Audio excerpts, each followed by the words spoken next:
Hello. We start in Iraq, where more than 100 people, including children, have been killed in a car bomb in a busy market as people celebrated the start of Eid. The attack in Khan Bani Saad, about 30 kilometers northeast of Baghdad, is the deadliest since ISIL fighters overran large parts of the country.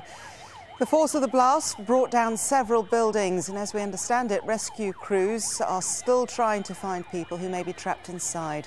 3 days of mourning have been announced. Imran Khan has the latest for us from Baghdad.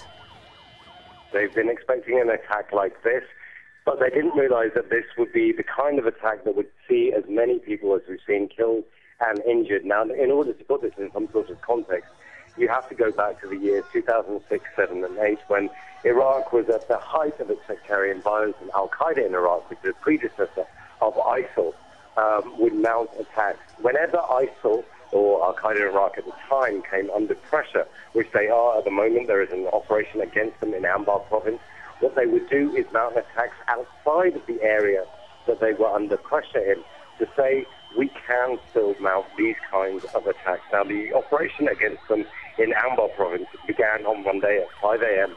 It's using coalition airstrikes. It's putting them under tremendous amount of pressure. The Iraqis say that this is the operation that will liberate Anbar province. This is likely to be ISIL's response to that, saying, okay, you can put us under a tremendous amount of pressure in Anbar province, but we still have the capability of attacking you.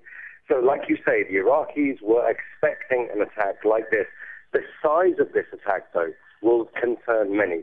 This was a crowded marketplace. It was a place where people would have been out to celebrate the end of Ramadan, to celebrate Eid, to go and buy food, to get ready to celebrate the time with their families. It was a key target for ISIL.